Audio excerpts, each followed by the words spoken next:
Ladies and gentlemen, this is Brian Rice with Kansas City Nights. Yay. Woo. And Shannon Geber. Oh, yes. Tonight, I'm Shannon Geber. Take two. Tonight, our guest of Superstar Mafia, the Heatherstones, Lone Jet, Blondage, and her own solo music, Kansas City's own Deann Kinsch. Yeah. Hey. Killer. Glad to be here. Yeah.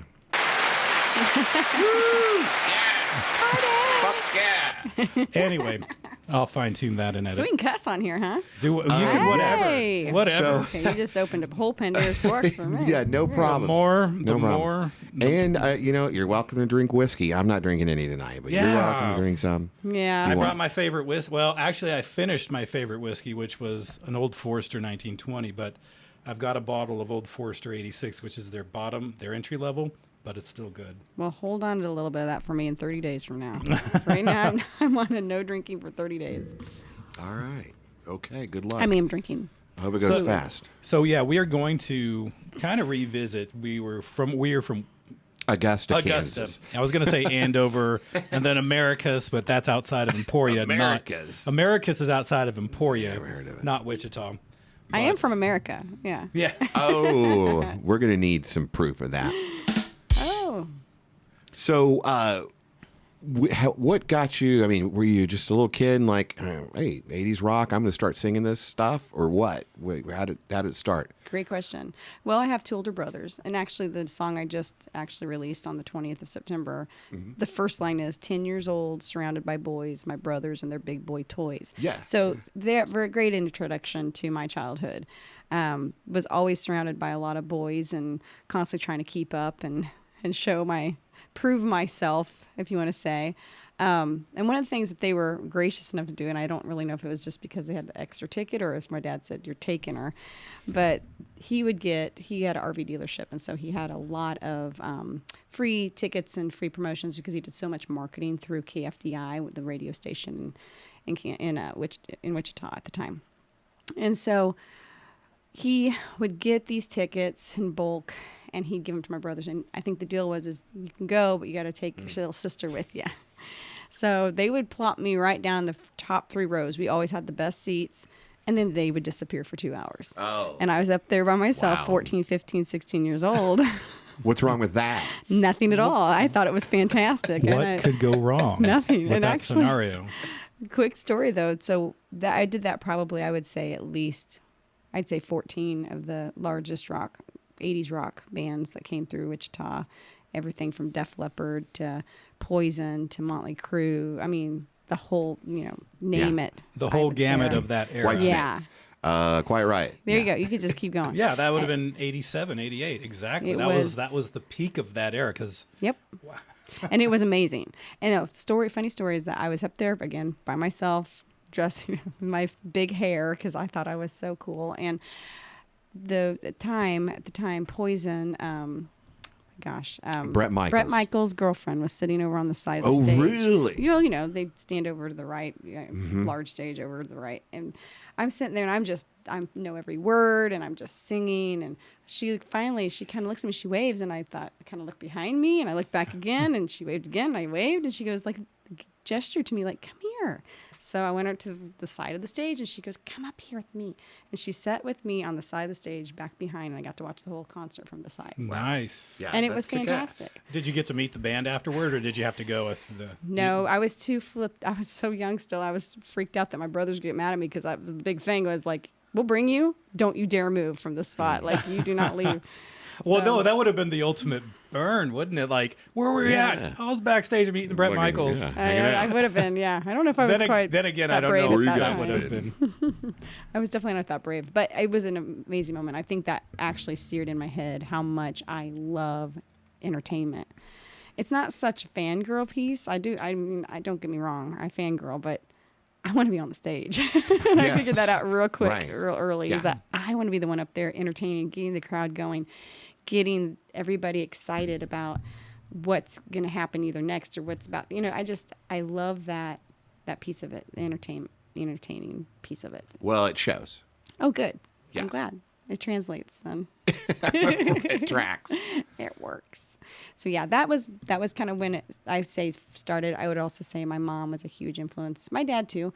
My mom was more, grew up in church, and so she was the part of the choir and then choir director, Okay. bell choir director. She sang at every funeral Yeah. and wedding in the four cities around us, and plays piano. Has still to this day. She's 78. And she plays. Nice. She has 23 piano students still Oh, every that's week. great. So she's for her. She's busy, and she a lot of that. She made me take piano I took it for Gotcha. 10 years because Yeah. I didn't want to, and then I picked up saxophone and I did all of that, and then so that was a lot of my roots. And my dad brought a lot of the secular music in, Beatles and all of that, and fell in love with all that too. So How do you end up playing saxophone? What made you think that was the thing? Was it just so there weren't unusual for a girl to? There and weren't. you just wanted to nailed be it. that. You just wanted to be nailed that. it. There were very few girls who were grabbing the saxophone at that time, and I thought, okay, let me show you. I can do this. And I was a runner. I ran from the time I was like 10 or 11 up until through college, up into my late 20s. So I had pretty good breath control because I was in really good shape, especially when I got into those high school years. And so I've always been able to, it wasn't ever a problem for me with saxophone as far as just the breath control and all of that. So that's why I loved it. And I don't know, I like the look of it and I like the sound of it. It's sexy, right? Yes. And it was, what songs with Superstar Mafia are you playing? Not a lot, saxophone. actually, believe it or not. With that high energy dance band, it's one of those things that I should be grabbing it a lot more. I play that funky music. I do Fireball, just just the fills, and it's fun. It's very theatrical. What else do I do? There's a few others, and I'm just blanking right now. But I do a lot more in the Heatherstones, which is my other band. So the Heatherstones is actually where I started picking it back up 12 years ago, actually. And I play Baker Street. Classic. Oh, yeah. I mean, I play so many more songs in Heatherstones than I do in the dance band, just because it lends to it more easier than the middle of, Britney Spears. I'm not going to be grabbing the saxophone. It just doesn't make sense. So. You want to know a female celebrity who also plays saxophone? Pamela Anderson. Oh, really? Oh yeah, she plays saxophone. Yeah. Wow. I did not know that. Yeah, that's a little bit of That's trivia. great. Yeah. That's wonderful. With just a little thing, She played. Beautiful. Yeah, I know. That was just. She kills it. I'm sure. Yeah. I just remember there was a. So many things I wanted to say. Right Yeah, now. I know. Right. I I- know. It just That goes was- right to Tommy Lee for some reason. I don't know. So how old I were was you? thinking breath control, but whatever. How old were you in your first? When you had your first band, your first gig, how old were you? And who was that? My first gig, and how old was I? I wish I was one of those people who could say I was 8 years old, but no, I was 38 years old when I had my first gig. Okay. Was it the Heatherstones? That was the first band. It was, yeah. Okay. So I had family, and if you listen, like I said in my songs, like literally a lot of it's talking about, I spent those 15 to 18 years really just raising family, having a couple kids, doing the whole, and I loved it, and I wouldn't trade it for the world. But I had that amazing opportunity where just in our own neighborhood, Heatherstone neighborhood, we had 3 or 4 people who played amazing, were great musicians, but again had taken the route of corporate and family, and they said, we didn't want to just jam. So they started doing it in their basement, and their wives were my good friends, and they're like, you have to go over there and jam with them. They need a female singer. And I'm like, really? Do they? Do they really need one? Or do you guys just want me to go over there to see what's going on? And then you're going to ask me what's going on. And I said, I think I know better. And they're dull. And so for 3 or 4 months, they'd say this to me, and I just ignore them and say, no, it's not happening. Finally, one day, I did go over, and I walked in. They all kind of looked at me, and I said, I can leave. This is not going to happen. And they just kind of laughed. And I went in, I sang, I can't even remember the songs, but they were like, I think it was Jump. I think I did a little David Lee Roth. Go right Wow. into it. And so, we just did some rock, and I did some Kelly Clarkson, and next thing you know, it's like we're just enjoying it. And actually, funny fact, the drummer, who was my neighbor for years, was Ed Valdez, which is the drummer for Oh, the 80s. Yeah, there you go. Wow. So he was Okay. our drummer for, I think, 8 years. And then his kids were older than ours, and so he had the opportunity to go play more, because at that time our kids were just getting older and getting to that age where they get real busy with everything. And his were off to college. So he had his world open up where he had more time and wanted to do more. So at that time, we actually added a new drummer. His name is Brent Farron, and he, corporate job, so he fit well into that crew. And so we played around for about a year. And then after that, I was just still really itchy. I was ready. My kids were not into college yet, but they're boys, and they can raise themselves. They're both Eagle Scouts now, and so they were pretty focused in on badges. everything. Badges. So they knew how to do their own laundry. I started working, and I started traveling a lot. So at that same time, I started going to Jerry's Jam Night. And that was probably about 2017, I'd say. It's not that long ago. No. And I just started going to jam nights because I was like, I need more. I need to know. I need to get out of my musical bubble, which is just this little world I've lived in. And so I started going to Jerry's, and that's when everything opened up for me. Now, did you karaoke at all before then? Just like rando Oh, yeah. karaoke? Okay. Yeah. What was your go-to song? Hey, Mickey, you're so funny. That was fun. Some Tony Basil, whatever. Yeah, I can't. Nice. But no, that was not always my go-to, but that was definitely one that I did well. I'm sure it's a crowd pleaser. Yeah. I don't know. There was several that I used to go for, but mainly Alanis Morissette and Nice. some of that stuff. Anything rocker, I loved. So I did a little Joan Jett too. Yeah. Now that I think about it, ironically. Brian Rice's favorite Well, female singer. she's okay. So is that where you hooked up with Superstar Mafia after the Heatherstones or Well, she's still Jerry's? part of the Heatherstones. Oh, okay. Well, yeah. Yeah, so I stuck with the Heatherstones, but they just weren't playing out much because at the time, again, just, life, and they weren't. And so we had the opportunity with Heatherstones. Okay, so yeah, back to your question. Yeah, so we, at Jam Night, Michael Small and Jerry Baton, the late Jerry Baton, the amazing Jerry Baton, they were frequently there, and they saw me singing once in a while. And one night they just said, "Hey, would you want to come out and sing with us one night? Just jam to see if you enjoy it." They didn't call it an audition. If they would have called it audition, I would have said, "Nope, I'm out. Nope, I'm good." But they just said, "Come jam and see if you like it." I was like, "Okay," and so I did. And I remember driving out there thinking, "Oh my gosh, I don't know where I'm going, and this is crazy, and who are these people?" And I mean, I just didn't know anything about the world of Kansas City music outside of my little bubble. So when I did get there, I walked in and because Nate Leonard was there, and I did not know him at all. And so I can't remember what the song, Cruise. We did Cruise. There's a lot of harmonies on it, and we just nailed it. It just sounded so good. What's that one sound like? I'm not. Baby, your song. Oh, okay. Yeah. No, you can keep going. No. That sounded great. So that's where we both we all just looked at each other, and it was kind of like you knew at that moment that, okay, this is going to work. And then there was another one we did that we just were like, just our voices and our energy levels matched. Right up. Because that was around the time Mafia started, because they started, I think it was either 2016 or 17. I don't remember which year, but it was after Prince died. It was Purple. They kind of connected through the first or second Purple Jam. So I wasn't at the first Purple Jam. And then That the would've been second Purple Jam, I got asked to go up and just do backups at the time. And I had just met Tyson at Jam Night. And so, like, everything was opening. It was just all of these things were happening so quickly.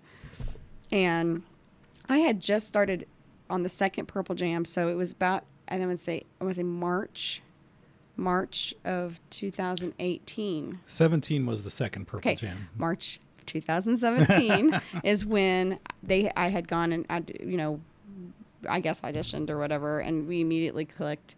And then that May is when I went and did all the backups for a bunch of them. And that's at that Purple Jam is when I met everybody. Like, right. if I hadn't met you at Jerry's Bait Shop, I met everybody Get that plugged night. Wow. in. I had no. I guess I vaguely remember meeting you, and it was around that time, but it was at Kansas Hall.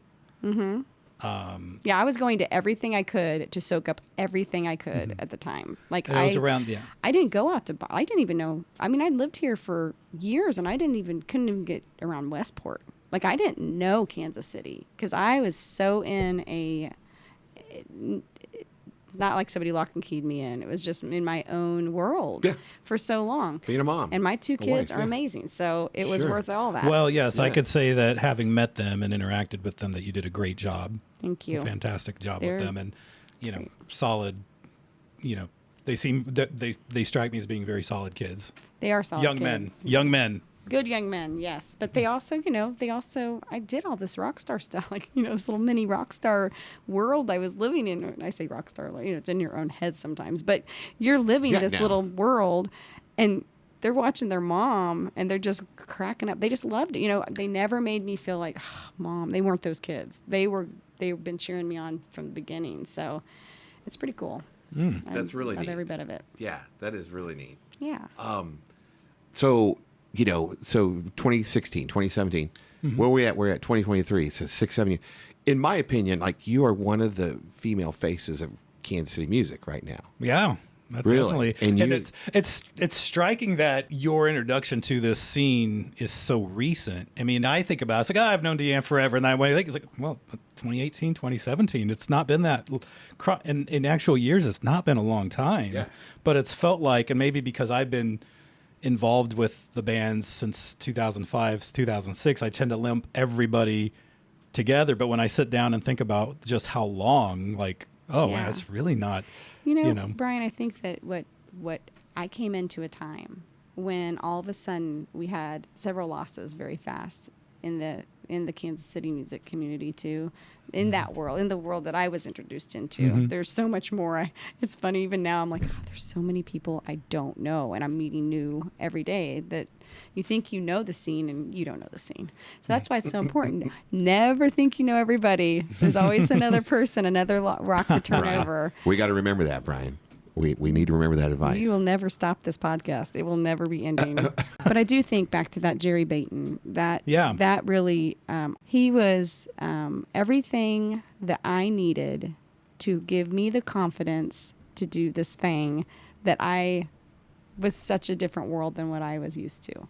And he always was positive with me. He always was telling me, girl, you got this, you got this. And he just had a way that helped me just relax and go, I'm going to own it all. I'm going to do it. So when It worked. Yeah, it did. And he introduced me to so many people and was so willing to do that. And he was going through a hell of a time. I mean, but Jerry Baton, you obviously probably know who he is, but he was one of Kansas City's, the music scene is one of the most popular people. And, and I knew him for about a decade or so, but became close with him toward the end because he let me come to his loft and do photo shoots there and stuff. And while we're just hanging out waiting for the people to show up, we'd just be talking. He'd tell me old stories back in the day. And he made everybody feel like that. He made everybody feel like they were his best friend. He had and then obviously he was the drummer of Superstar Mafia, who evidently clandestinely recruited Deann to be one of the singers, to be the female singer for the band. Yeah. So that's who we're talking about. But you probably already know that if you're listening to this. But. Right. Yes. So what about, so then did you start Lone Jet first or Blondage? How'd that come about? This is a great story. Yeah. Yeah. Lay it on me. So I, years ago, was asked to dress up as Joan Jett as a shtick for my company that I worked for and come out and sing about 3 or 4 songs just to canned music, like come out and just, and so I'm like, absolutely. They loved it. And I was in full garb, except for the tattoos. I didn't have that yet. And so I came out there and I have a picture in my entryway of me kind of my signature Joan Jett, Lone Jet, if you want to say, where I'm kind of squatted down pointing like, right at the camera. Quick picture. Only picture of that night of me dressed up other than whatever people got. And that picture fast forward, I did my album, and I met Troy Schuster, who is another drummer in Kansas City. Amazing. He drums for Casted Joy. He drums for Big Time Grain Company. He's done, and that's just the tip of the iceberg. But he met me, and we just hit it off immediately. And I was jokingly, when he was working on my album release party, we were rehearsing one night, and I sent him, I said, I make a mean Joan Jett. I should probably, and I think I brought your name up actually at that point. Who wouldn't in that context? And so I said, let me send you this picture real quick. And I sent it to him. And he was like, oh my gosh, you make it great. But he goes, you look a little more like Nikki Sixx. He goes, you look more like Nikki Sixx. And I was like, I do. I did in that picture. I was like, yeah, it's hilarious. So we just joked about it. Fast forward then, I think it was the summer after. So summer of. Well, that was 2021 when you did your. So yeah, there's so much that's happened because I had a lot of loss too. So not only did. There's just a lot, but I'm fast forwarding a little past. But my father passed away in March of 2021. So my release party was June of 2021. In late June, right after my release party, I get this text from Troy, and he says, hey, I've got a agent out in St. Louis who's looking for a Joan Jett tribute. Are you interested? And I was like, really? What for? He goes, they will be your backing band. They're doing the tour that never happened. I go, what are you talking about? They said, well, Sturgis is opening up in August, and Full Throttle Saloon wants to have the tour that would have happened, but the tribute tour of Motley Crue, Poison, of course, Joan Jett opening, and then with Def Leppard. And he said, they just need a Joan. They have everything it's set, and they can't find a Joan Jett. And he goes, can I give him your number? And I said, yes. And so Fuck yeah. The next thing I know, I get this call, and this guy says, okay, here's the deal. We can be your backing band. He goes, we're going to have the Def Leppard group be your backing band. You get one day in St. Louis to basically get 12 songs down. And then we're hitting the road in August for Sturgis. Enter stage, right? Johnny Cruz. Johnny Cruz. So Johnny is so then I'm on the phone with Johnny not long after that, and we're setting up, and we talked for over an hour. He and I just were like kindred spirits in a way, because he's sitting there he almost feels like he almost is like a Jerry Baton to me. It was a very similar situation. Not the same, different. I see where you're going, because I've met him and got, and I always feel like people like that. They're very gregarious. They make you feel like you can do anything. They make you feel like you can do anything. They make you feel like you're cool. They make you. They put you at ease. They lift you up. Yes. Yeah. You know that no matter what, they're going to totally have your back. You just get that immediate feeling. And I got that with Johnny. Johnny he's a really good person. And so immediately we hit it off. And there was a few bumps and things like that just with everything. Because it was 2 Kansas City bands coming in with 1 St. Louis band. And then you have this girl. Who's this girl? This little blonde. And I don't look anything like Joan Jett until I get dressed up. Then it's like I'm on, right? So it was quite interesting. But we get out there, and actually it was great because I thought, who am I going to go with? I don't really want to ride in the buses with these guys. I don't know everybody. I didn't know anybody. And so I was a little bit hesitant. And sure enough, my good friend Crystal writes, it was like, I want to ride my Harley to Sturgis. Nice. So I can totally go, and we'll do a glam tent. I'm like, perfect. So I had a riding buddy. I drove, she rode her bike, and it kind of hit some boxes for her. And she's always wanted to ride there on her own, and she did it, and she was amazing. And so it was good to have my female camaraderie with me, comrade, I should say. And it was great, and we had a great time. I literally had one day in St. Louis to rehearse, though, before we went. And it was great. But here's the thing that's funny is I played acoustic, basically open chords prior to that. Never had touched electric guitar. Mm-hmm. Oh, yeah. Hey. And I had to have an electric guitar. Right. I didn't have time to learn how to do power chords and how to to do all these songs, let alone I was already trying to figure out lyrics, right? So I ended up getting a custom-made Joan Jett. Oh. Yeah. Okay. Yeah, Les Paul. Submerge it's yourself. It's a Les Paul that I had cut. I had it custom cut into a Les Paul Junior, and then they it's awesome. I still use it in all my stuff today, but it did not. I had a fake pack that made it look like it was electric at the time. Just for that Sturgis show, Because I thought this was don't care. I thought one and done. I thought I'm going to do this and I'll never do it again. Yeah. We went up there, had a great time. 2 months later, people are asking me, "Are you going to do a tribute?" And I'm like, I don't have time for that. And then I got a call. I got a text, this long text from Scott Eldridge, which I hadn't even met. He's a drummer for Fast Times and for Vigilante. And he was like, "Hey, if you ever are looking for a drummer to do this tribute, he goes, I'm your guy. I love it. And I have a trailer and I have everything we need. I have a rehearsal spot." And when you have someone telling you this and you're going, check. Right. Just set up for you. Yeah. And I went, thank you. Good information to know. Well, then within a week, my brain was just going and I had all these ideas.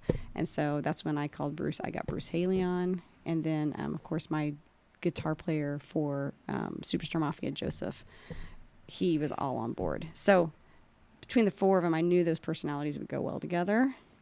And it did, and has been great. So from there, you're not going to believe this one. So I believe it. Okay, we just do this in Sturgis. I get the band together in October. We start rehearsing in November. And I get this call from Johnny Cruz, and he says, "Hey, how would you like to open for Vixen?" At Diamond Music Hall. Oh, there you go. And I went, "Are you kidding me?" Diamond Ballroom in Oklahoma? No, in St. Louis. He owns it. It's, I believe it's O'Fallon, Missouri, which is a suburb of St. Louis. You guys would know that, not me. And I sit there and I'm like, "Are you kidding me?" And he goes, "No." He goes, "Wouldn't it be great?" And I'm like, "Yeah." And he goes, "Okay, are you in? Will you guys be ready by then?" I'm like, "Yes, we'll be ready by then." So I have now 4 months to learn all my power chords and figure out. Easy. So I dove into electric guitar. I dove into it and I did not stop. I mean, my fingers hurt so bad. I didn't know. I was doing the whole grip. There's a grip thing you can do for guitar. Oh, yeah. Okay. You know? So I'm doing the grip Springs, every day, yeah. springs, just trying to get the strength. And I learned all my songs and I still play. Yeah. I just had another rehearsal Sunday. It's amazing how much I've come along in just 2 years. Well, you're amazing. So there you go. Well, thanks. You're welcome.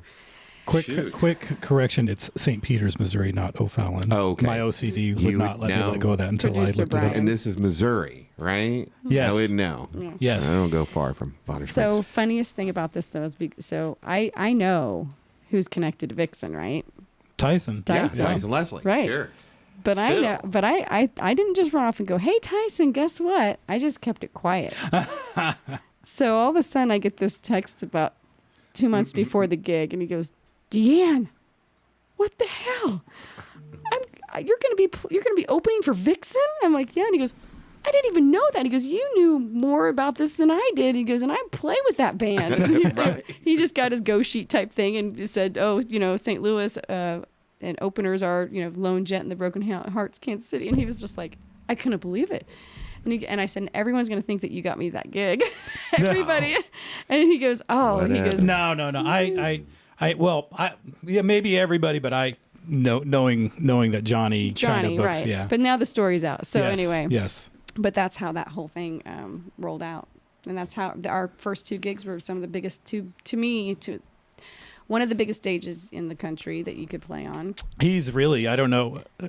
And Diamond, I would say, was my largest. I mean, to open up for Vixen, come on, all women. Oh, yeah, you're talking about Sturgis. Yeah, sorry. Yeah. Sturgis obviously is a big deal. Yeah. And, Yeah, so having those 2 stages right off the top were pretty amazing. And I utilize it. Oh, and, the good thing, after Sturgis in October when I got the band together, the first thing I did is I said, "Okay, guys, I'm putting a lot of money up front.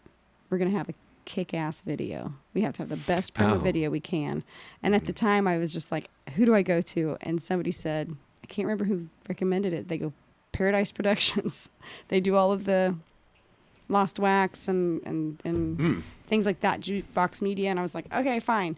Sounds good. And I called the guys and they did it for me. And it was, it was a lot of money. Yeah, I remember that. I remember you went on the sound stage. I do remember. Yeah. Yeah. And it was great. We had, the cold fire, what do they call them? The cold sparks. And it was just a really great opportunity. Yeah, that's up in North Kansas City. Yep. Sure enough. And, that was what was amazing. You know how short of time I've been doing this. And here I am pulling these kind of strings like, we're doing this. I'm going in. This is what we have to have. If people want to take me seriously, I'm going to have a promo video that's going to be rocking. And you know what? It's still the number. Is it on YouTube? Can we look at it at all? Oh, yeah. Is it out there? Yeah, well, just go. Absolutely. We can do that. So while I'm looking that up, You are a talent agent. Is that right?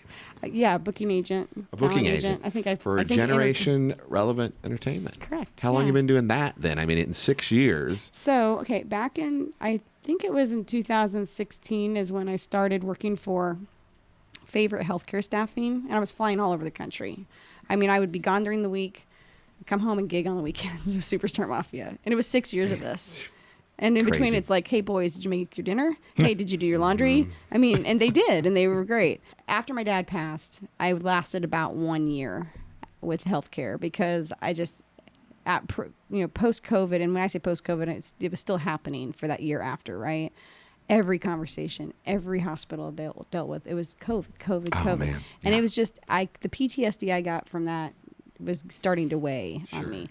So I just had to put in my notice, and I made the decision I was going to do full-time music, and Full-time rock and roll. Yeah. Kansas City rock and roll. and I'm fortunate enough, I mean, like I had a nice transition there because the timing, everything, again, Chad Borkwin had helped me with my album that summer before, and I just reached out and said, you need anybody to help you with booking? He's like, absolutely.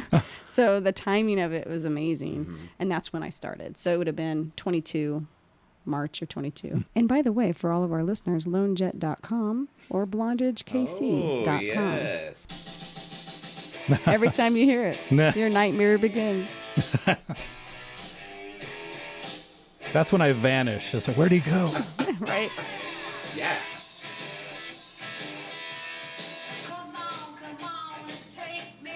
Now, are you singing live or is this like synced? Great question. So I did all of my recordings with Scotty McBee. So this is my voice and everything, but then we just dubbed over. Okay. Love it. So how- Love the yeah. fake tattoos, by the way. Those are legit. Yeah, those are called henna. Oh, so yeah, it's yeah, like a yagua. I'm sorry, it's not henna. It's yagua. So henna is orange, and yagua is the more of the old school. Hey, what's the other guitar player? There's Bruce and Joseph. and he's got long hair now. He always had, and right before this shoot, out of nowhere, he just shows up with a haircut and like no facial hair, which was so weird because I've always known him with long hair and a beard. Okay. And as soon as he could get it grown out and grow a beard again, he did. But yeah, I think it worked great for the video though, because he looks like a young punker, not just, yeah. You sound great. Thank you. Of course, Bruce Haley, he's great. Bruce is just solid. Like, he's just so funny, and lets me put makeup on him and do his hair. He's got hair. Good for him. Yeah. He's got hair. We can fast forward through this part. Nope. Sit tight, drink some more, you'll be fine. Right, yeah. I'll have to pour a double for this. I don't really hate this song. I know you don't. It's just become a trope, and it's just kind of taken on a life of its own.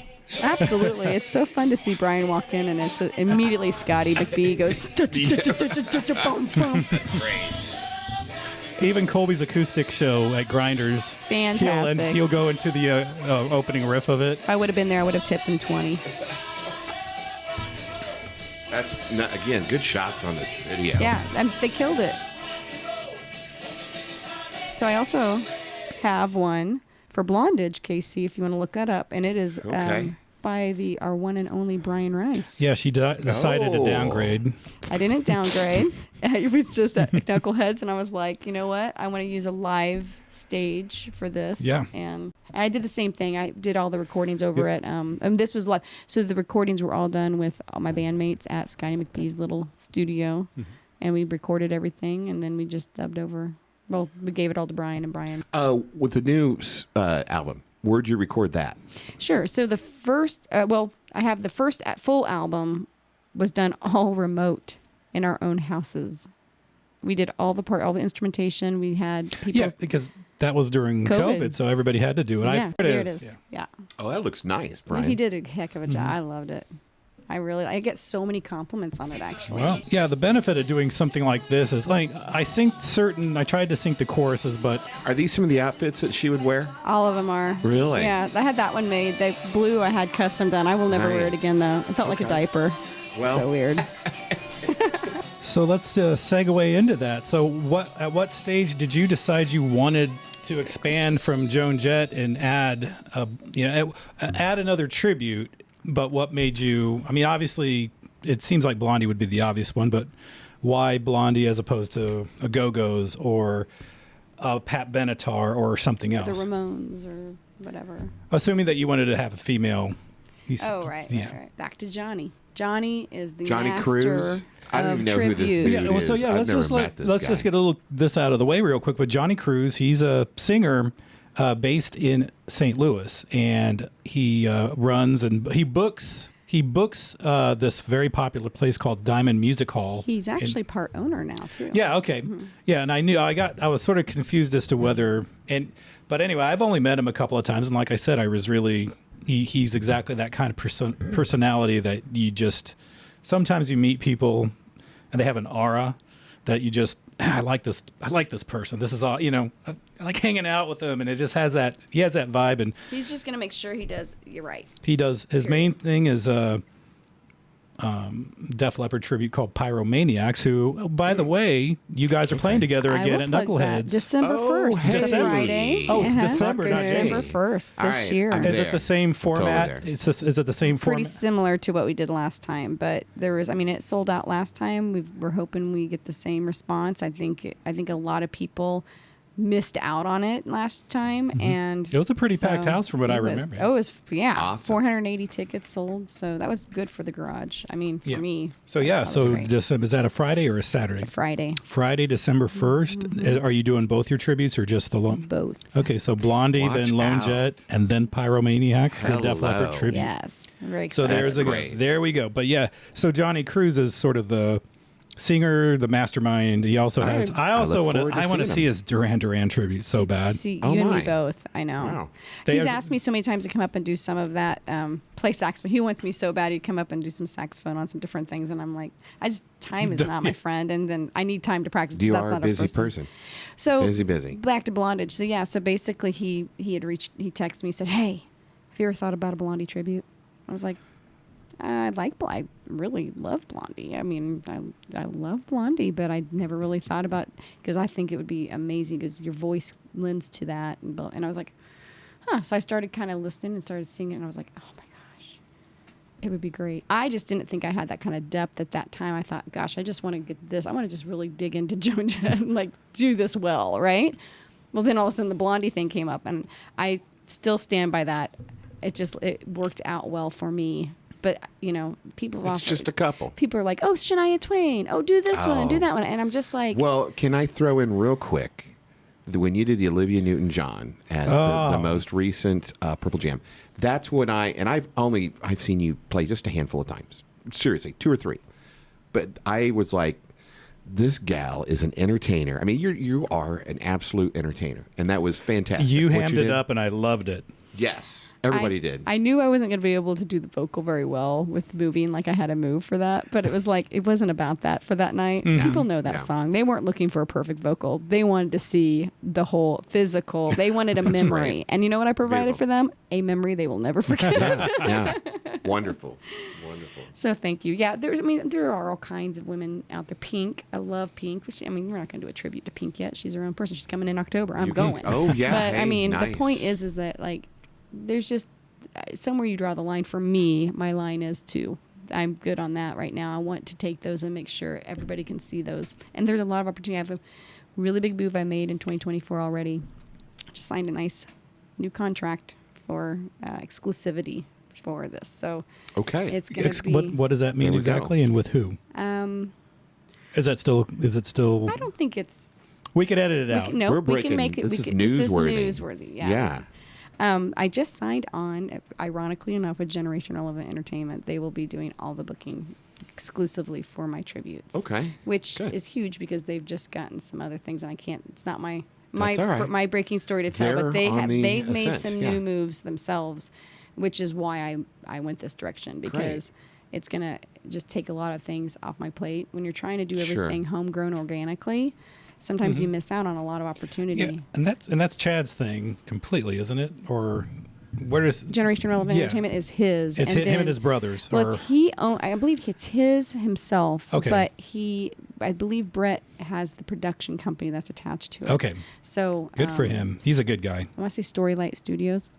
I I don't know, but it's yeah, they were amazing. So Big City Heart, my newest single that's out, Chad and I had gone to Folk Alliance, being in the industry, you get industry passes sometimes. So we went and we spent 3 hours at this songwriting, marketing type thing, they had for people.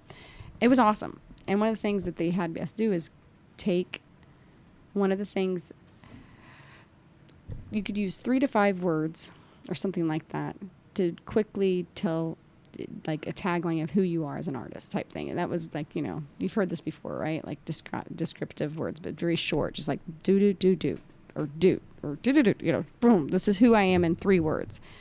And I sat there for the longest time and I couldn't come up with anything. Finally, I wrote down, I'm a small town girl. Augusta, Kansas. Yeah, I said small town girl. I wrote down a ton of words, it was like 100 words, but I picked out small town girl, big city heart. Because I know I'll never live in a small town. That I know is I don't want to eat my words, but I don't think I just don't have the heart to do that right now in my life, and I don't see that because I've fallen in love with the city so much. Yeah, I get it. It's a great city. I'm from Manhattan, and that's a smaller town. Yeah. It's not as small as Augusta, Right. but I still have an affection for it. But I could never move or live there. So for me, that would describe me in the smallest amount of words I could do, and so. Afterwards, I told Chad, this is a song I'm going to write. It's going to be called Big City Heart. And he's like, cool, can I write with you? I'm like, yeah. Well, I already had it written before I even met with them. But then we went in and we did some things because he's been writing for a long time. And we just turned some things around and we rewrote some things. So he gets co-write on this. And then Brett did the production. So, yeah. It's a wonderful song. So it really is. So with the exclusivity, does that include like better pay or he handles everything and he's going to make marketing? He will push out the marketing. He handles all of that. All right. Front end, I don't have to. I mean, you just show up basically. Don't worry. I'll still have my hands in that cookie jar because I can't help it. But essentially, what boils down to it helps me a lot because I already have so many projects between Superstar Mafia, which by the way, this is just my tribute. So I still own all of that, and I also anything I've already worked with, like Knuckleheads and all that. If I've already performed, I still own that. So like if I want to book any of those places, I don't give him a cut for that. So anything I've already so he worked doesn't. for, You don't have to rely it's anything on new. Okay. Going forward. Okay. What corporate about but okay. New business. You do side gigs. You and Scotty McBee do and Joseph, my other guitar and player. Joseph. Yeah, you've got that going on as well. Well, that's that extra line of income. I mean, come on, like with any business, if you're making look at Vine, like you see it's like big and it's on the the advertising. You're like, okay, I want My Pillow. Let's just say, right? Everybody knows My Pillow. So My Pillow out there. And all of a sudden now they're doing sheets and they're doing this and they're doing that. Well, same thing with diversifying. And it's mainly because when you're a full-time musician. Yeah. Good for you. You never know when that pool's going to dry up, right? So you always are diversifying. And nobody knows this better than Scotty McBee. So that's kind of how it works. I mean, and like he's got a whole studio and he does a lot of studio work for people and he's a session musician sometimes and he's incredible. Yeah. So that's why I did those duos. And so here's the other thing. It was just Scotty and I doing this new off the record because, Superstar Mafia, we're off the record now. We're a duo. Okay. That was the whole thing. Okay. So we started that. Well, then all of a sudden I noticed that Scotty is getting booked up for some other duos too. And so I'd call and say, hey, I see you're not available. He's like, yeah, I'm not available. Okay. Well, then I was saying no to 3, good and paying gigs. And then I was like, I've got other assets here I can utilize. And that's when I knew, I was like, Joseph, would you be interested? And he's like, absolutely. Another line of income for him. So again, it's just a way to keep everybody working. Now, are you both singing? Does he sing with you, Scotty and you, Joseph? Yeah. So Scotty sings with me on everything pretty much. Okay. Like we're backing each other and everything. Joseph and I are new at this together. So like, yeah, you just launched like recently. We've done 3 gigs together as a duo, but it's working. And the more we do it, the more we'll see us singing together more. I mean, again, I think it's good because growth is what this is all about too, right? Mm-hmm. And so trying to, pull him out and maybe you never know what will come out of this. Maybe he'll solo career will happen. So that's the goal ultimately for that is for him, he could go and have a 3-hour set on his own if he needs to. So it helps everybody scratches each other. Now, each you other's guys have a Tuesday night gig coming up, don't you? back. Grinders. We just got a Grinders yes. booked. Darren reached out and was like, "Hey, would you?" And so me and Joseph. So what I do is, if Scotty's not available, I'll ask Joseph. This will be Grinder's Stonewall. Correct. So it'll be me and Joseph on the 10th, and then on the 17th, me and Scotty, and then we have another one on the 7th of November. That will be me and Scotty. And then we have F325 barbecue. We have some of those booked. And Yeah, then I've I've never got some heard of Iron that. Horse. It's up north, Northland. All right. And Iron then Horse is a nice place, too. Iron Horse Leewood, we have two, Yeah. me and Scotty's booked. So, I mean, I have like 8 right there. And if you do the math, it's good money. And in your the thing pocket. about the acoustics is that you do that during the week, as opposed to the weekend is for the full band shows. Correct. So it works out as far as everybody being, you don't have to bump a Mafia gig because you're doing an acoustic. Correct. You're doing that on a Tuesday and a Wednesday and Yeah. a Thursday. Yeah, and even next year it's going to look a lot different for Superstar Mafia. I mean, in the booking world, we're making some shifts and changes, and I think it's good. What kind of changes, or is that still under Breaking wraps? news. Breaking news. It's under Brian wraps for the most part, but I will say that we are. I mean, as far as booking, that's not under wraps. There's amazing opportunities out there all the time. You never know what you're going to get, and if you're booked every weekend, or even 3 times a month, 3 or 4 times a month with just venue bar gigs. I mean, nothing wrong with those either. That's a lot of times how we get some of these private things. So what it sounds like is that you want to keep some dates open for potentially higher paying gigs. Well, look at as what, opposed to getting stuck at I don't want to name. no. I was going to say, as opposed to being stuck somewhere, maybe you're making some decent money, but you could have been making twice as much doing a corporate gig Sure. where you're finished Sure. at. So it's a little bit of a gamble. A lot of times that's just it. I'm not going to bite the hand that feeds me either. I mean, it's a balance, and every band in this town will tell you it's a balance. Well, it makes complete sense because, I mean, I don't want to throw any particular bar under the bus, but one that's open until 2 a.m. I imagine that's a grueling gig to do, especially as we get on and it's like, oh man, whereas the prospect of maybe making X amount of dollars playing till 1 or 2 a.m. versus making twice as much and you're done by 10 and you're home by midnight.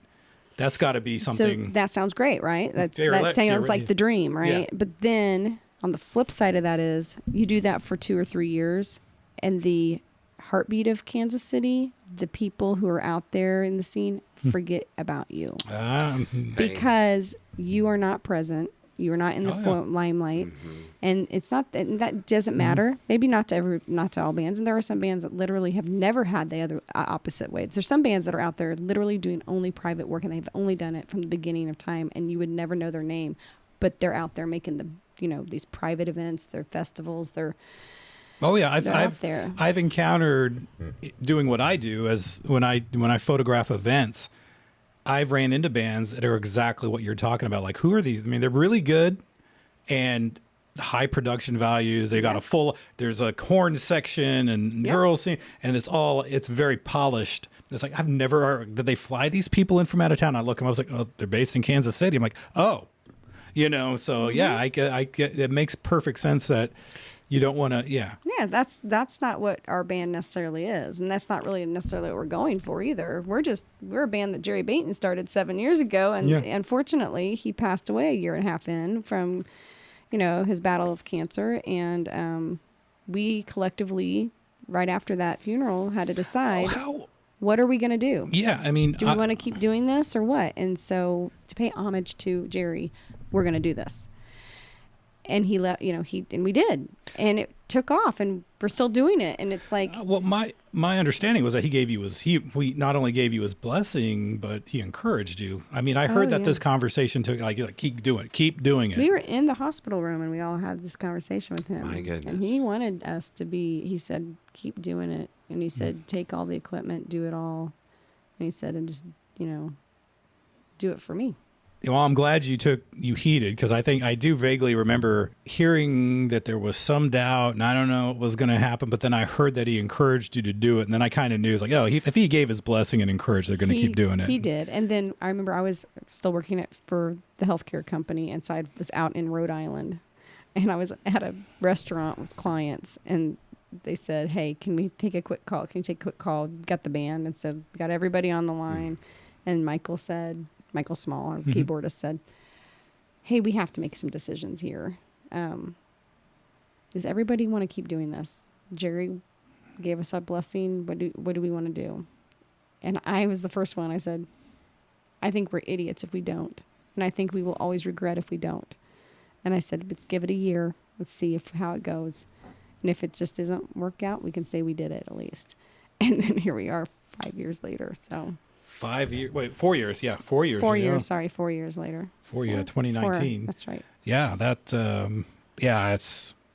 We could talk about Jerry for hours. And then those last couple months, and it just, it always felt. And I remember your bass player Skip Godley even commented this. I think he either posted it, and like it was still like even after he passed, it was sort of like you just expected, because he went through these waves where it looked like, oh no, he's going to go, oh, he's back. Right. That happened, like it felt like that happened 2 or 3 times. And did you ever meet Jerry Baton? No. You may have crossed paths with him because he was part of the music scene in the 90s. If you ever went to see shows, Symmetrics was a band he was in. And then he was who was the other, what bands was he drumming? Anyway, he was always, fantastic drummer and fireman, and he developed multiple myeloma, which is a very serious form of cancer. And, if he had gotten diagnosed like maybe 10 years earlier, he would have been done right away. But treatments had gotten far enough that he actually lasted like seven years after his diagnosis. But he went through these phases where he's going to go, this is it, everybody. And then he'd be right back. And Skip even commented, like, I just expected him to be right back up and just chattering away, because he's a very, and so when he finally went, it was just like, one of those moments. Wow. Yeah. Yeah. We played Yazoo for the first time. We got asked to do that in June of 2019. And we were all ready to go. April, I think it was April or maybe March, he came down with pneumonia from just having to, because they were basically getting ready to do there was a very experimental procedure that he was undergoing that had the potential to be very game-changing, but it was such a touch and go thing that he had to be in good shape at that moment, because if he went too bad, they didn't want to risk it. Because if it was like, hey, we just tried this experiment on this guy, but because he was so far gone that he died, well, then that's going to make their study, it's going to impact their. So he had to be like in a very narrow sweet spot for them to go forward, but he could never stay in that sweet spot quite long enough for them to follow through. So basically he ended up getting pneumonia, was vented in the hospital at KU in May of 2019. We're supposed to play in June. So from January up until this time, Scotty McBee and Troy Schuster and several different drummers have just stepped in. Gladly. These guys just, Right. So believe it or not, Jerry gets off the vent and he says, we have 2 weeks. I will be there. I will drum. And we're all like thinking this is not going to happen, because he's still in the hospital bed, like barely talking with, like he's gone down to, I don't know what. He lost a lot of weight. So, we're sitting here thinking there's no way this guy's going to get through this. But we had Scotty McBee as backup. So we get all set up at Yazoo. He's on the side of the stage. Scotty is on the side of the stage watching. Jerry goes up. We start the show. He played 2 solid hours. Wow. And Scotty never had to come up. Dang. And he was gone in August.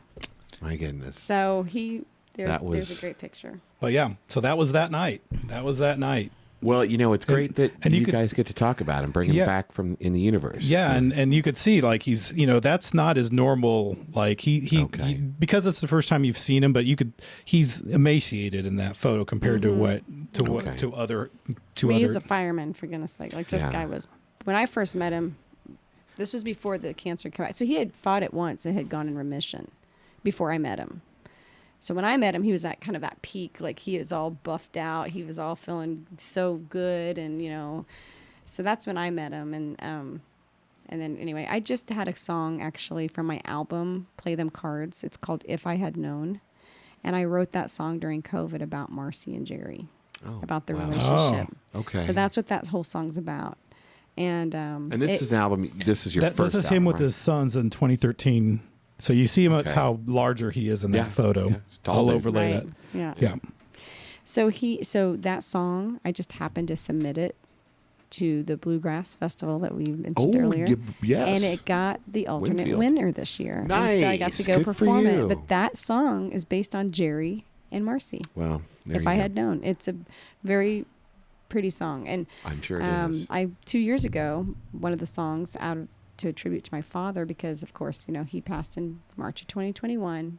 The album was released in June of 2021, and I knew of the Bluegrass Festival, and I submitted 4 songs for contest, and Dirt Road got Songs About Winfield as an alternate winner, so I got to perform it that August. Let's talk about Winfield real quick. Yeah, It yeah, just yeah. happened. Yeah, Was this your first time at Winfield? No, so 2 years ago. Okay, you just told me that. That's okay. Sorry. My dad had the RV dealership for 42 years. So that man, right there between Augusta and Andover and Wichita, he moved his dealership about 3 or 4 different buildings over that period of time.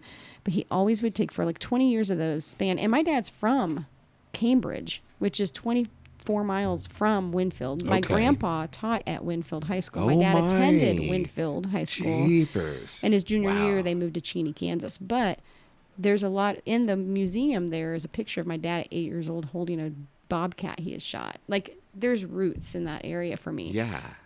My dad took trailers out there and would do like the full shows during the Bluegrass Festival, the Walnut Valley Festival. Yeah. He did it for over 20 years. People knew him out there, everything. I never went. I think I was just the young little girl, and so I stayed home and I never went. And so all those years I knew about it, but I just never went.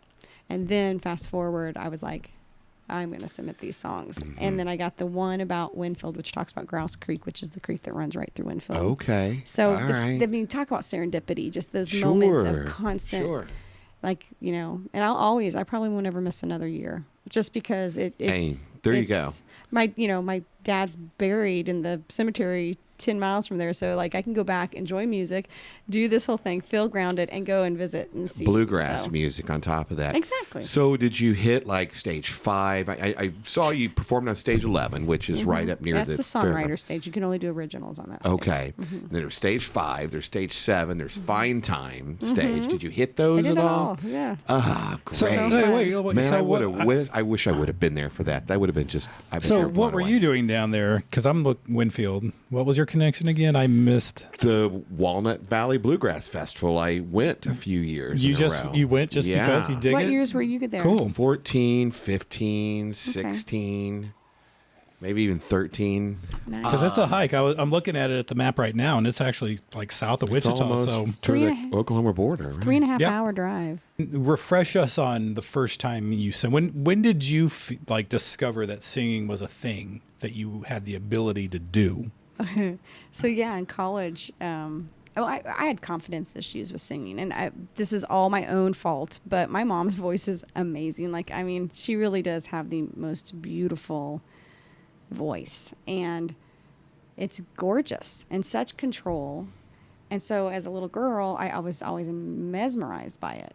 And she'd sing all the time, right? She was always singing, and plays piano and all this. And I would just sit there and watch, amazed. But when I sang, I never had the same voice. And I'd always try and emulate her voice because that's what for me. And so I always tried it, and I could never quite be. I just wasn't. It wasn't like some psyche thing where like, I'm not like my mom. It was just, I just never really had the confidence that I could do it like her. Then I got into college, and I was in this Black and Gold show choir for the Shockers, right? Wichita State. Yeah. Heck of an entertainer, right? I mean, we already know this. I can work a stage, Yes. Right. No problem. So I'm up there I can dance. I can do all the stuff. My voice was okay. It wasn't the strongest, but I could hit harmonies. I was very good at harmonizing. So, I could do all of those pieces. Again, confidence wasn't great. So I would not have thought band material. I would never think cover band, like in my mind at that time. Then in college, I started going to like some of the karaoke things there in Wichita. And I started hitting some of these. Old Town. Yeah. And I was like, all right. And I won a contest. And then I had a few Singing other what things, and I was song? like, okay. I want to say it was Fucking Lone Chat. It might have been I Love Rock and Roll, actually. Hey, whatever it was an takes. 80s. I don't remember. It was some 80s rock thing. I don't remember. Right. Good for you. Shadows of the Night. So you've always been a winner. Oh, night. Hey, Eternal Flame, do you the that's Bengals. Pat Benatar, right? Shadows of Night. Yep. Oh yeah. I love Wow. me some Pat. Man, I know. that'd We be actually great. played at Diamond just last year again, and we opened for the Pat Benatar tribute out in St. Louis. They were great. She's been way up. I would say when they asked me to go do that Heather Stones band, Jeff Szymanski, he is our keyboard / guitar. He's multi instruments, and he can sing. And I remember I didn't have the confidence a lot. And I wouldn't sing in the microphone, and I'd be kind of holding back. And he would tell me one day, he finally just looked at me, and he's a very to the point person. He doesn't candy coat things, which I can appreciate now. But at the time I was always like, that son of a bitch. but he I have great respect. And he said to me, he's like, Deann, you can sing. You have amazing training. I can tell where you go. He goes, you just got to own this. And he just gave me this really, like, he never talked seriously to me like that. And when he said it, he meant it. And I think it was my first time I was like, I need to just own this and just do this. So I started doing it more and more and more. And then I think when I realized I could really do it was when I started going to Jerry's, and I was getting a lot of people who were reacting to it. Like, they were really enjoying it. And that's when I really knew I could take this further to where I wanted to go. Well, you have a lot of followers, a lot of groupies. Well, they're amazing. I have amazing friends, and I love Kansas City. Like I said, I mean, the support, they all make you feel just loved and welcomed, and Right. I can do anything, right? Hell yeah. That's pretty obvious. Yeah, I will say this. My own personal voice I never liked, but when I started getting into cover bands and I could just emulate any other voices and make it my own, I enjoyed that. And I remember my mom finally said to me one day, Deann, I don't know how you do that. How do you sing Rolling in the Deep? She goes, I could never sing that song. Not like that. And I was sat there and I was like, huh, I found my voice. I'm not my mother. I never was supposed to sing like her. I was supposed to sing like me, but it just took me a long time to figure that out. And that was really encouraging. I was like, wow, okay, I do have my own sound. Then Kurt Coolidge. Great guy. Yep. Kurt, I met him. You've never met Kurt? No, I don't know these people. He's in some of the bands. He was the Brian Johnson of High Voltage, John Roy Henderson's counterpart. Mm-hmm. All right. If I don't know if you've ever saw High Voltage while they were a thing. No. They're no longer current, I don't believe, obviously, but Kurt came up to me at jam night one night, and he said, Deann, have you ever thought about writing a song? And I'm like, no, I'm not a songwriter. And this is back in 2000. This is pre-COVID. Mm-hmm. And he goes, you need to start just writing things down. He goes, I think you're a songwriter. He goes, I have a process I want to go through with you. So I'm like, okay. And he goes, just come to our studio. And Ben Benefield was working with him at the time. And so I went, and they did this whole, it was kind of like this podcast. They had a long, but theirs was like more like just all these questions that from my childhood about everything. It was like a 2-hour interview thing. So you met up with Kurt at Yeah. their So we did this big thing. We basically this whole process, he said, of how we're going to do songwriting. It was kind of a test. I think more of not a test of me, but he was trying this out. Well, we ended up trying to write this song, and we then go in the studio and I start singing it.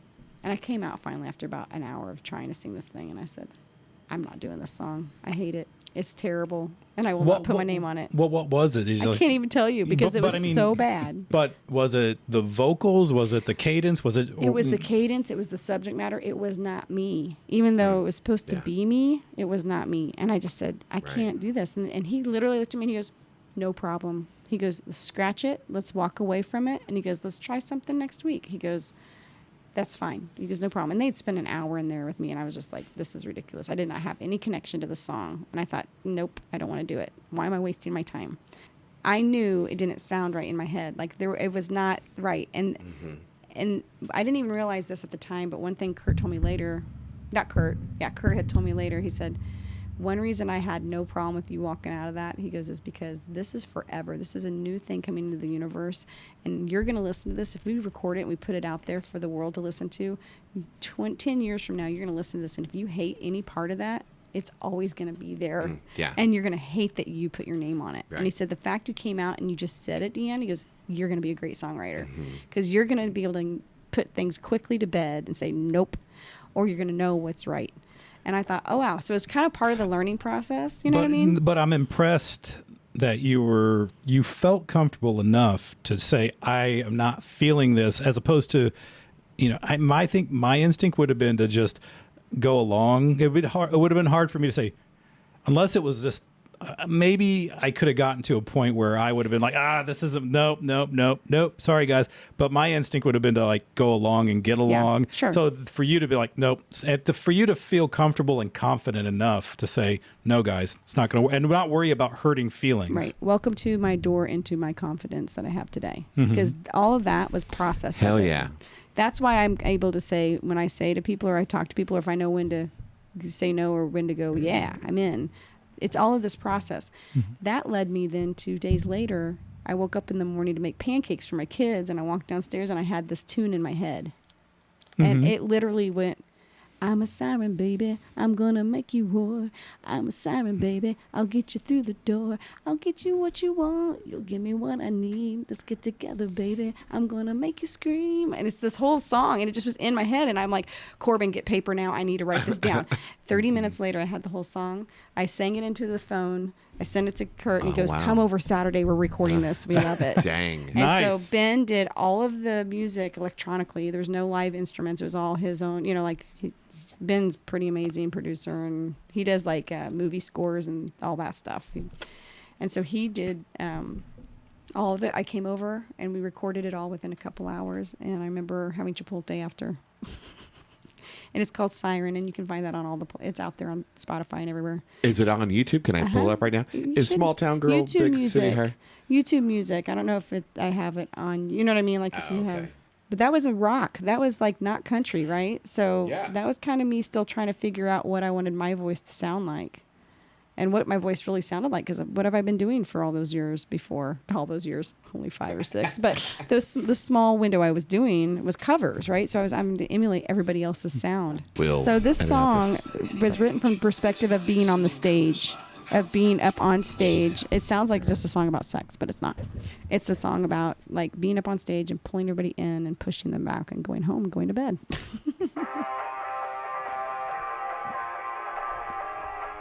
So all the music's computerized.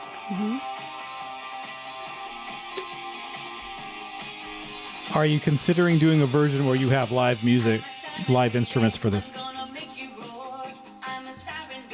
Yep.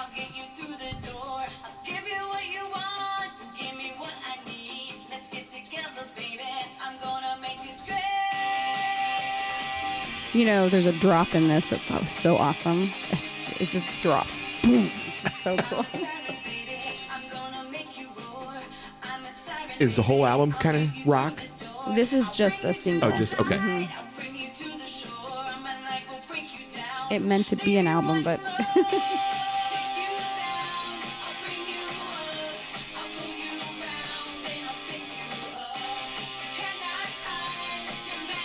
I'm visualizing the video now, so if you do want to make a video, we'll talk about this. There you go. I'm in. We'll have to figure out how to secure the club. I even have a great dress for it. We'll talk about that. This is like in a dance club, lots of strobe lights, lots of those like slow motion, like fast frame rate people dance, and then you're like walking through the crowd, coming toward the camera with a big like paparazzi light on you. It's in my head already. Brian, let's talk. I have this dress I'm going to tell you about later that you will be like, oh my gosh, it's awesome. It's the dream dress to want to like make a video with. Yeah. Trust me. Okay, here we go. The drop's happening. That's me, by the way. I even did the little...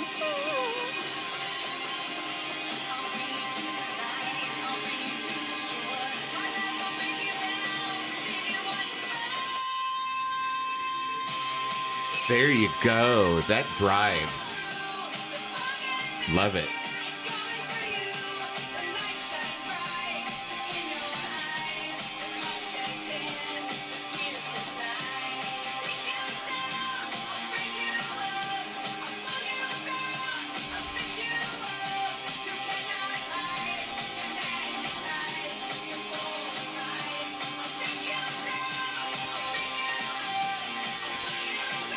I like that.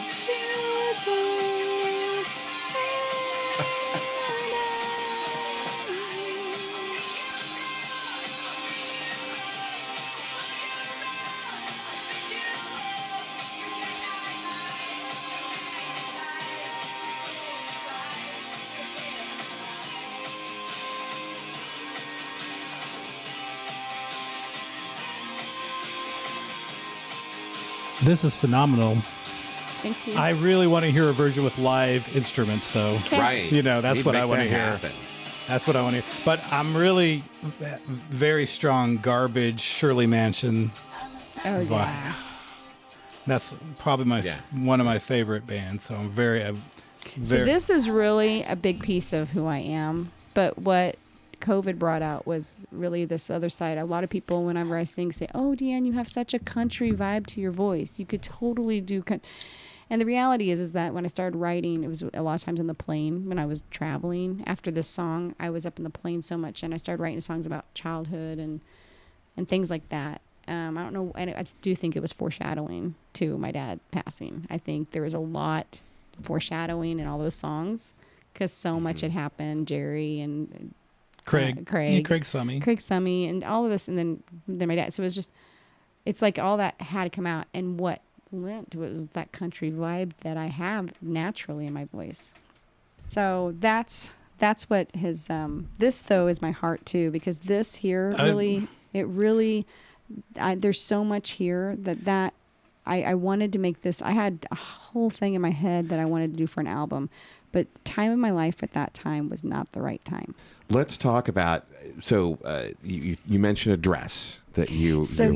So after this song, like I had this whole vision of the video I wanted to do, and the video was going to have this dress, and it's a wrap dress. A lot of people will buy it online when they're pregnant, because it like wraps and kind of hugs your body, but then it has all this extra. Well, you can see the belly, the baby, but then it has this literally, I think it's like, I want to say it's almost 20 to 30 feet of red fabric. Part of it, it's red dress, and then it literally, the fabric, Brian, goes 20 to 30 feet behind you. So a lot of the pictures you find online, you can Google this up, is like the dress literally, you can like flow it so that, like, you know, you're standing on the edge of a cliff and the wind takes it and it's flowing this material back. It's like crazy. Oh. It's insane. So my vision was I wanted to be in a pool, and I wanted to be in an actual real pool with all that material floating behind me on my back. Right. That was going to be the ending of the video. Well, that didn't happen because time and life and work and everything. And so they just, she came up with this design, and that dress I still have too. That's a bustier. That's cute. And I have that still. Yeah. And it worked out great. Yeah. But, you know, so my vision, I always have imagery first before I write songs.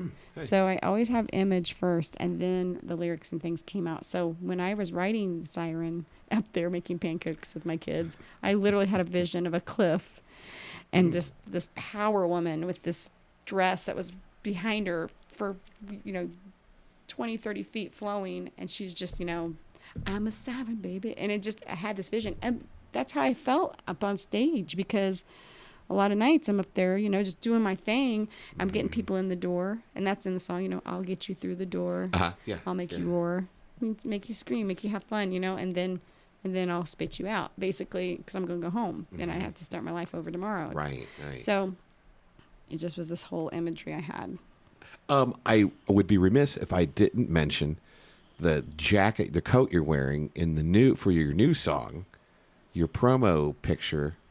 You've got some fur coat on or something. You want the story of that one? Yeah, I mean it's a spectacular. I bought it Okay. at a thrift store. Oh, really? Actually, it was I think it might have been the Goodwill in Overland Park. Well, that's an incredible find. It's like fur. It right? is. Like It's fake fur. like a fake fur, but it's the coloring in it that's wild. Right. It felt very pimpish. Without P-I-M-P? without saying pimp or pimpish. Pimpish? Pimpish. But you know That's what I mean? fine. Like Yeah. it felt like a power coat to me. Put it on and it felt right. No, What's funny I about totally those agree. pictures is that I actually was helping a friend out do a photo shoot for another girl who's a young artist in town. And I brought a ton of my stuff to help this young girl out. So I have like wardrobe, right? So I just brought all these coats and things to help kind of like, and I just was dressing her up and stuff.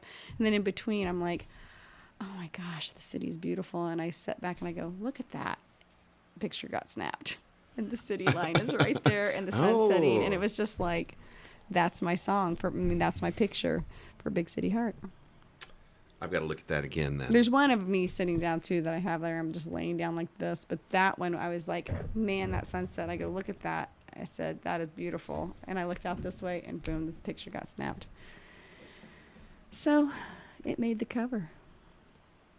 But I really like Excellent. It's not on your. It's a great picture, and Thank you. And I had it was so remarkable. I had to make note of it, for sure. And ask Oh about yeah, that. I found it. Yep. There you go. Yeah, that the one? That's Yep, great. That's it. That's it. It just felt right because, small town girl, but the big city behind you. And Yeah, Kansas City. That was a big city when you were a kid, then, right? Oh, Kansas City? Yeah. To me, it's still a big city. Right. There you go. Yeah. It is. a big I- city. I kind of think I- it's the city. I It is feel a like fucking city. Yeah. I feel like I've got a grip, but I distinctly remember how intimidating it was. I moved here in '99 from Manhattan. Obviously, Manhattan, a bigger city than Augusta, smaller city than Wichita. But to come to Kansas City, I just remember I was so intimidated by the interstates. Did you move up to Kansas City and then get married and have kids, or did you Oh, yeah. get married and have kids and move up here, or I what? got married back in Wichita at, what's it called? Botanical Gardens, actually. So I got married there. Like I said, Wichita State, got married. We moved up here a year later. So moved up here in 97. So I helped open training centers in the Midwest. Wow. Did that for about 3.5 years, got pregnant, and I was planning on popping a baby out and keep working. And my baby was 2 pounds, 10 ounces when he was born. Okay. So Ooh. Yeah. now he's 23 and he's doing great. Yeah. He living in Wonderful. Colorado. Yeah. But it just totally changed my outlook. I was like, okay, it took me 60 some days to get him home from the hospital. Yeah. And then I'm going to Gosh. just run off back to work. This isn't happening. This is Corbin. Corbin. Never guessed that he was a 2-pound baby when he came out. Because Yeah. Yeah, he's a good looking kid. I mean, not just good looking, but strapped. Fit. Yeah. Well, he he's- was yeah. a swimmer. Like he went to state butterfly. I could go on and 2 on. pounds. 210, 2 pounds, and he went down to about 1 pound, 15 ounces. Was he an early delivery? Did you mention Yeah, that? so I was at 26 or 7 weeks when I first went into labor, and then I sat at St. Luke's at the plaza for 4 weeks, and then my water broke when I was at 31 weeks. Wow. And so then he was born 210. Yeah, and he was even small for a 31 weeker, but I hardly had a bump. Like I was so small. I think being a runner, I really think I attribute a lot of that to Okay. that. 4 years later, Carson came along, and he was 5 pounds, 10 ounces, still 4 weeks early. I think I 5 was- weeks early. I think I might have been 9 pounds when I came out. Yeah, and none of my family members had early babies. Nothing. They don't know why. They tested me for all these things, thinking that maybe it was a urinary tract infection. Like they had all these things. Sure. They still don't know. But I mean, Carson came home 2 days later. He was born in an ice storm, so we had to wait an extra day. But Oh, wow. Okay. yeah. Well, good. Yeah. yeah, they're doing great. They're one's at K-State. Wonderful. Yeah, Yeah. he's Oh, a sophomore. There you go. Carson. And Yeah, that's the younger Carson, yeah, and he's coming home this weekend.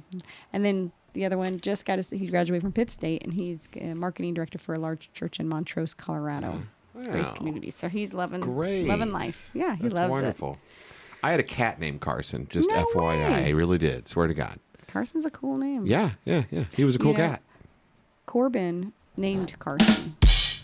He was. But you're a cool cat. Hey. Oh, there's. There can be applause. Hey,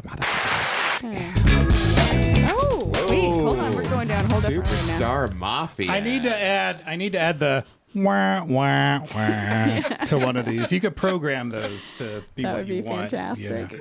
Oh, shit. You know. Well, yeah, no, that was, I don't remember what we were talking. What was our topic we were just talking You about? just had your boys. We're talking about your boys Yeah. and yeah, what they're so doing. when we and- moved up here and everything, so we moved Yeah. up here and I worked and I had kids, and then I would say from Corbin was born in 99 all the way until 2013, 14, we started the Heatherstones. Did that up until 2017. Still doing that, but like that's when I started really branching out. And worked for a lot of those years when they were middle school into high school. And then I quit my job a year and a half ago. And How hard Glad was you that? did. How Yeah. hard was that? No Because shit. to go from, I'm imagining working in healthcare, anything pays pretty lucratively. So to give that up for the shakiness, I mean, I relate because not that I was making a lot of money being a graphic designer for the Kansas City Star, but when I kind of saw the tea leaves and decided to try to strike out on my own, I totally relate. Like it can be a very, it can be. I was fortunate enough that my husband and I back in college, we bought up about 3,000 domain names. Yeah, I remember this story. .coms. I was thinking about asking that. Like, how, because you're in college, it's the 90s. The internet's There's a no thing. GUI platform. There's no Windows yet. We don't There's have not GUI even a Google. platform. There's not even a You have Google. a bulletin board. You have both, all code, like bulletin board, code, call name, whatever you want to call them. What they call those anyway. I mean, that kind of stuff. And I didn't know anything about that stuff. I was an athlete. Like, I wasn't a techie guy, techie girl, whatever.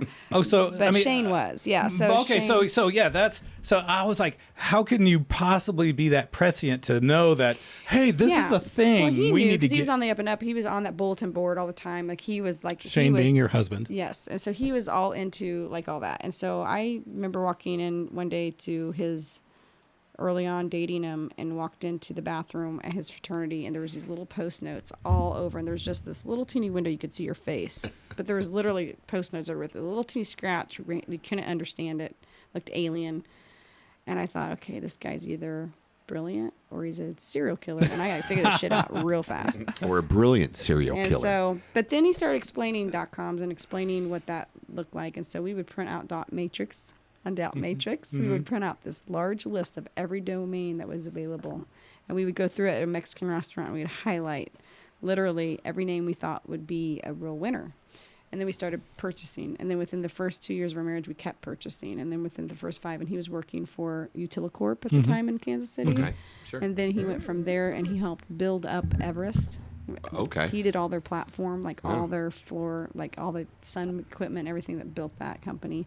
Then he decided to, because during this time he has his own, we're ICANN accredited, we're our own registrar to protect all of our domain names. And because there was no domain law back in the 90s, right, there was no precedent. So we were flying by the seat of our pants, and we would get these cease and assist letters from these huge corporations. And what we were smart enough to do, though, early on is we went and got trademarks, state trademarks, even though the national trademarks take too long. So we would do state trademarks through, I think, South Carolina. One of Wow. And then that way we set precedent. So we were trying to put these things in place. So it was a good thing. I mean, but the point being is that back to healthcare, right? So I did that for 6 years. It made it a lot easier knowing that I live in a codependent situation where I could take a little risk, if that makes sense. Right. Yeah, though at the same time, I had 2 kids going into college. So yeah, I was a little bit like, what am I doing making this big move right now? I mean, I guess one had already been in college, but he was going to Johnson County for 2.5 years before he went to Pitt State. Hey, so, that's where I got my degree. I was glad to have Johnson that County. little help on the Cavaliers, financial. baby. Cavaliers. What? So- Johnson County Community College? Yeah. It's a Cavaliers? That's the It is the mascot. Cavaliers, They were going to yeah. change it to the Bison, but I think they changed their Oh. mind and kept the Cavaliers. Yeah, I don't care. I'm a Cavalier. all the way, baby. All the I'm way. a Baker Wildcat, Well, just hey, FYI. all that's better than, well, never mind.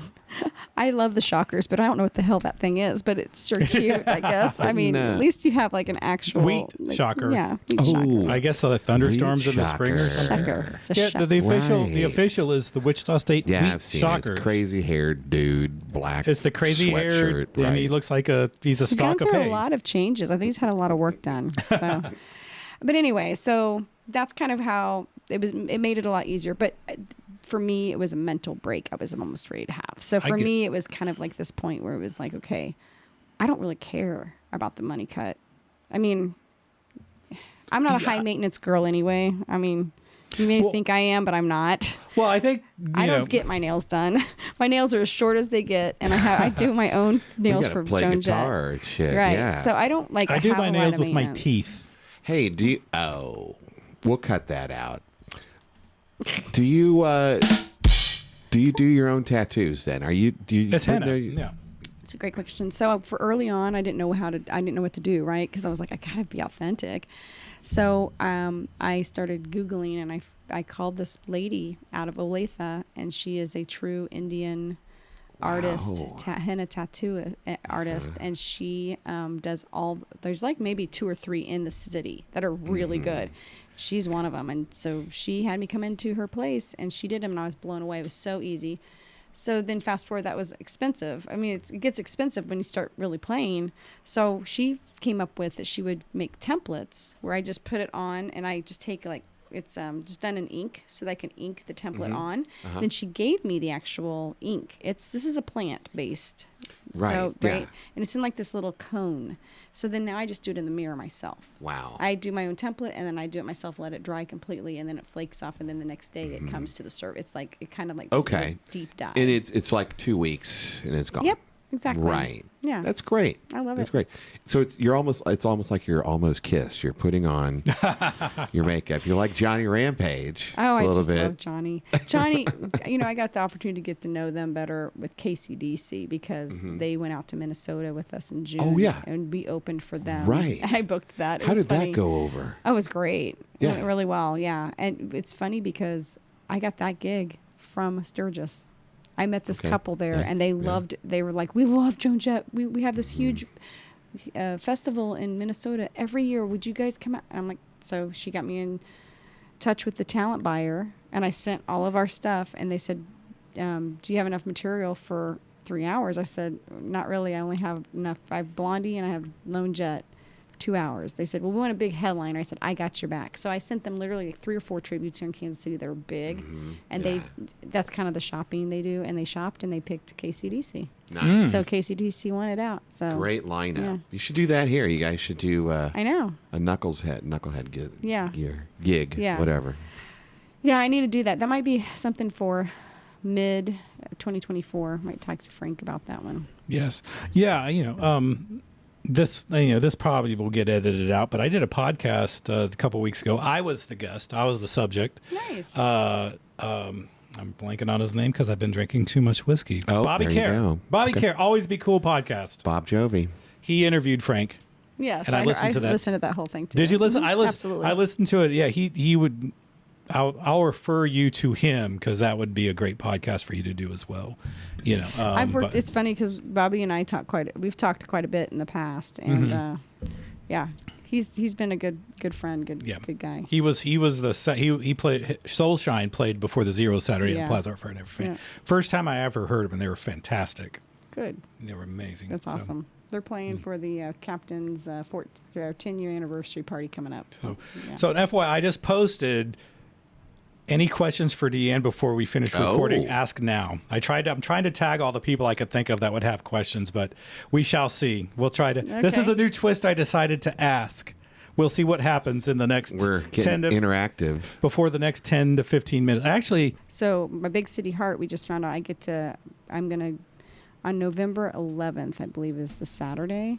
Is Big Time Grain Company is going to be playing at Guitars and Cadillacs, and so they've asked me to do the last 4 songs of their last set. Oh, and okay. so Saturday night, Guitars and Cadillacs. 11th. November 11th, not this coming Saturday. No. Nice. November 11th. This will be like the release. It'll be their Great. kind of release party, if you want to say. We already released the song, but it'll be because they played like Chad plays guitar on the whole song, and so that band's going to learn the song, and then I'm going to go up and I got to play with them just recently in Lawrence at a fraternity party. He had a blast. They're such fun guys to work with. So anyway, that was kind of exciting to get that news from Chad that I get to go up and do the last 4 songs of the set, the closeout. So the last song will be Big City Heart, but I'll get to do 3. Oh, they're going to do your song. So then, Brian Rice, you should set up to shoot that. On to what video days? that. What? I believe it's November 11th. November 11th. All right, I'm writing it down. Is that a Saturday? It should be. Probably Saturday, 11th, 12th, 13th. Yeah, because 13th's a Monday, and I'm doing a very big, important corporate gig that week. So yes, they can wait. Okay. That's a big. They can wait. I'll do your equipment. I'll be your gear guy for that. Let's talk about it. Let's take a break, and we'll be back to wrap this up in about 10 minutes. Fantastic. 10 minutes. Woo! Fuck yeah! Kansas City night! I need to go home at this point. Well, we appreciate your time. I have a big weekend this weekend too, so And I'm also not drinking, so I don't really want to go to a Be place tempted. where I'd be tempted to have a drink. Good for I'll you. put this off. I'll take this Oh, off that the doesn't- tabletop. You can. I give just me like some, looking bro. at. Are you sure? Are you sure? We're wrapping this up, right? Okay, he's good to have some Old Forester 8. See, this is Old only 86 proof. You'll be okay. All right. Tell you what, you pour a little bit in your cup, and I'll just rub my lips. I'll just put a little Oh, on my just lips. when it hits my lips. Just this is good basic. I just washed my hands. You good? Okay. Ah, There you see. go. So sweet on. Cheers. Casey Knights, bro. Kansas City Knights. Bingo. Old Forester 86. We Delish. need to see if they'll sponsor us. Sponsored by Old Forester Whiskey. No, we're not, but maybe we will. But anyway, I'll edit that out. 86 proof. Anyway, I'm trying to put. There it is. There it is. There you go. Oh, I didn't know you played drums. Yeah. Play drums too. Oh, there you go. I like the funky vicious. Yeah. Makes me just want to go. Let's do it. Let's go. I will tell you this. One thing that I've really enjoyed with Kansas City is I noticed myself like being able to work with generation relevant entertainment, and it's opened up so many more musicians and bands, and I just am blown away at the amount of talent in the Yes. city. Agree. And I just feel sometimes I just feel so honored to get to even have a little bit of a platform in this, you know what I mean? And so when I like it the art fest, who was it was playing on the other stage right after, and we walked over there. I don't know who it was, but who was playing simultaneously. I'm going to plug this artist. Ivory Blue is an artist that was playing the local stage. Freaking phenomenal artist. She's so good. And I just got down there. I wanted to catch some of that. Then I came and caught some of you guys because you're playing literally 1 hour at the same time. So that was a big challenge for me. But anyway, I don't know where I was going with that. You played a few of these now. You have a favorite event? I would say, I mean, we played Yazoo twice, and that's a really fun event to do. I don't know. I mean, I think anytime I get to make the band wear something they normally wouldn't wear, that's always fun for me. So like Yazoo was great because we wore a lot of shiny, and none of them mind. I mean, they don't mind. They just, I tell them what to wear, and I buy everything, and they just wear it. So it's kind of fun, you know. It's good that you have a band that's so accommodating because, I can imagine that there'd be guys, people, I'm going to do that, Yeah, no, gosh, are you kidding me? They wouldn't even last long around me.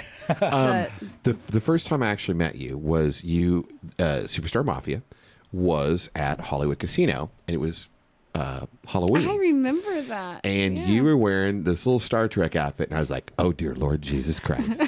But the whole band was dressed up, and I had a big it was wig great. on too. I think I had a dark beehive?